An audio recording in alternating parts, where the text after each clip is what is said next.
driven crazy, beat by the media to a pulp. Right now, the media has done everything they could to make me apologize and to make me look crazy. And not one person has done anything to find out why I was frustrated enough to do that tweet. And that's facts, and that's fucked up.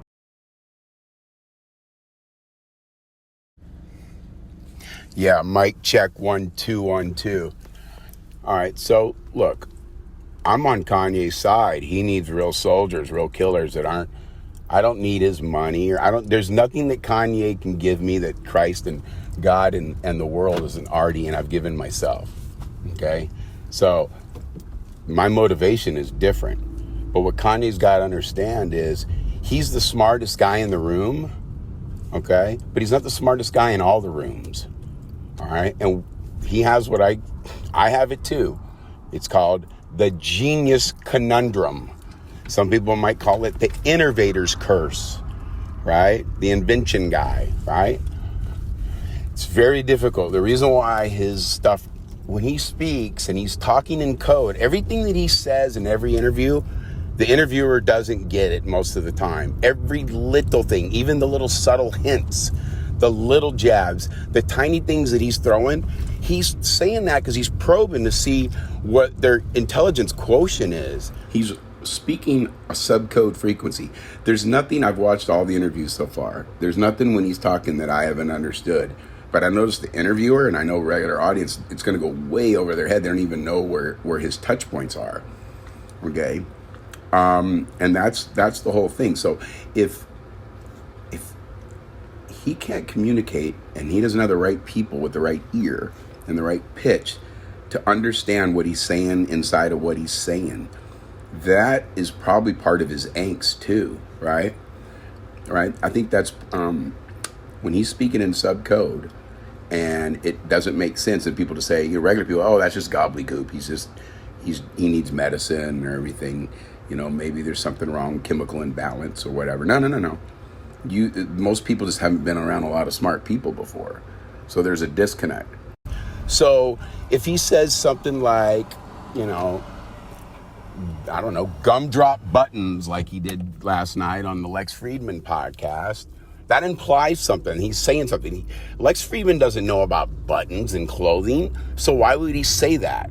All right? That's like talking to a baseball coach and he doesn't know anything about fly fishing, and you start talking about different types of tackle that you're going to use. Maybe he's a fisher, maybe not, but he's not going to go the intricacies of making tackle for professional fishermen. So what's the point of throwing all that out there, right? That's one of the main problems that he has right now. The other problem he's got is he's spending too much money. What he needs to do is stop writing checks, and have a reevaluation period. Sit everyone down that's on his payroll, okay, that eats off of him, and find out and drill down on what their real value and worth is and renegotiate what their new price is going to be, or cut them loose. He's inundated with, that's why he can't breathe. Everything that's wrong with Kanye, I completely understand. I've been exactly in that situation. Haven't had that much money, but I feel his pain, and I'm Christian. So he's having worlds collide right now, and he doesn't have people he trusts. What he needs to do, the smartest thing he can do, is start a Bible study with me. Let's start the real warriors. Now, Bible study. Now, he talks about being from a tribe of Israel, right? I believe that. And I thought about it a little bit since, I was a youth pastor at a gang church in Inglewood, California, the 60 block of Hyde Park, the rolling 60s for 3.5 years, okay? And I worked up at the rich WASP Presbyterian church called Bel Air Presbyterian. I was on staff for 5 years, okay? Just from my biblical knowledge, I did go to seminary for a year. That's a fancy word for pastor school or pastor college. All right. I didn't finish. But what it's telling me when he's speaking in his situation, when he talks about that he could be from a tribe in Israel, the 12 tribes, he's clearly a Benjamin. And so then you got to start there. Okay. Apostle Paul was a Benjamin, right? And the crazy story about the Benjamites is the other 11 tribes had to literally, nothing against Kanye. I'm on his side. I'm always going to preface that. I'm rolling with the guy. I'm down with it. I don't even know him, okay? But I feel his pain in such many ways, man. It's like almost like watching my life from my past. This is like years ago. He's stumbling and bumbling through the same problems that we all stumble through, but he needs to know that he's not alone. But the Benjamites were such badasses that the other 11 tribes, funny little story, I don't know if Kanye's going to tell you, I don't know what his depth of his knowledge is, but the other 11 tribes had to literally beat the shit out of the Benjamites. It took the other 11 to wrestle this tribe and get them to comply, because they were the Debos on the block, homie. They were crushing everyone. So the other ones were like, yo, man, God said we need to be all 12, and we're 11 plus 1 at dinner service, and it ain't working. So we got to wrestle these guys into the fold. And it took hell, fire, and brimstone to do it, but it was done. So unless Kanye has advisors that aren't on payroll, he doesn't have people that he trusts and that loves him because we love Christ and we love God, okay? And we aren't playing for his cake or his clout or his fame. You can't give me any of that. I've already done everything that Kanye's done, I've done. Everything. I don't know if he has a Grammy. I haven't paid attention much to Kanye until lately. I haven't really paid attention to him much. Except when he made a couple of songs on, his first album. That's when I paid attention to him. And by the way, he figured it out then, because if you go back and look at his old stuff, and he'll admit it, I'm sure, he used to wear the chain and the Atlanta Braves baseball jersey and the New Era fitted cap, right? Like every other rapper. He looked like everybody from the Lunatics and everybody from New York. And then he went Hugo Boss style. He started dressing up in fancy suits, right? He caught that tip. So he knows how to evolve, and he has. He can reinvent himself. But ultimately, until he has a core protection people around him that want nothing from him but to provide and assist in his mission, which I clearly believe that he's on a mission, and I clearly believe that a lot of his motivation is coming for the kingdom. He's working for the kingdom.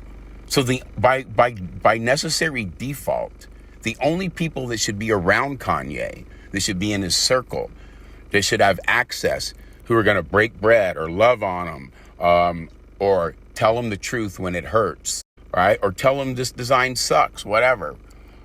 Not because they want to tear him down, but because they want to make sure that he's bulletproof when he goes out into the wolves.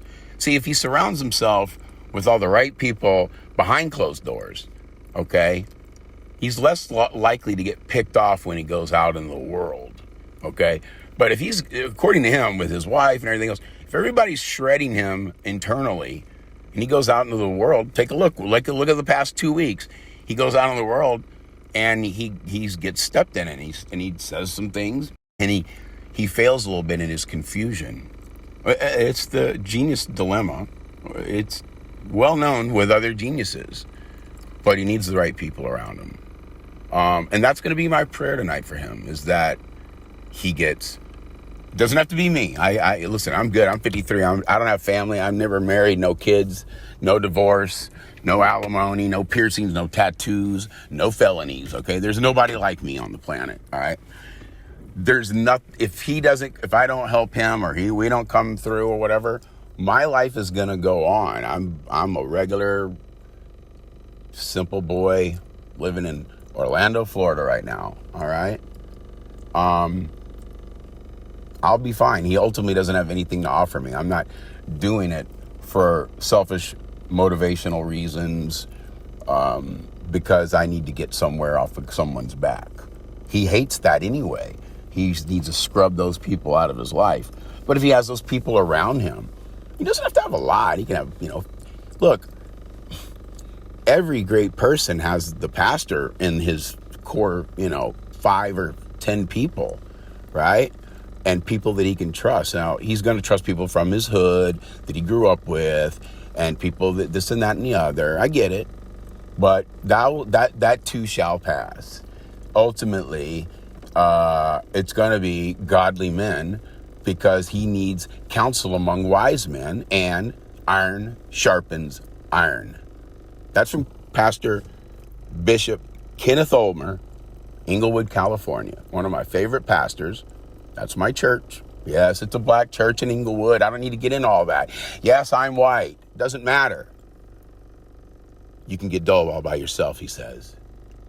I repeat, let me slow down and back up, because you missed it. That's what he would say. Iron sharpens iron. You can stay dull all by yourself.